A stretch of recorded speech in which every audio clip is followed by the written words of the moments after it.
તો આજે બનાવ્યું અમે મિક્સ શાક। અમારા ઘરમાં ગોટા વધારે ખવાય એટલે એ બનાવી નાખ્યા। ચણા લોટમાં હળદર, ધાણા જીરું, મીઠું અને સોડા નાખીને તેલ મેથીની ભાજી નાખીને લોટ બાંધ્યો ને આપણે આમના ગોટા વાળી લીધા।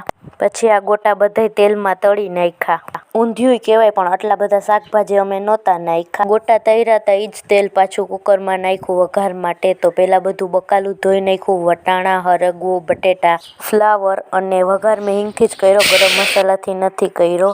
અને રીંગણા છેલ્લે નાખ્યા જેથી કાળા ન પડી જાય। શાકમાં નાખવા ગરમ પાણી મૂક્યું, હળદર, ધાણા જીરું। મમ્મી મીઠું નાખી જાવ પછી ખારું થઈ જાય મારાથી।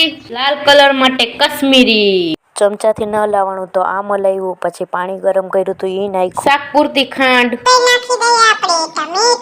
એકવાર હલાવીને કુકરને કરી દીધું 15 થી 20 મિનિટ બંધ। તો આપણું મિક્સ મસાલા કે ઊંધિયું કયો જે કયો એ શાક કમ્પ્લીટ। વિડીયો પસંદ આવ્યો તો સબસ્ક્રાઈબ।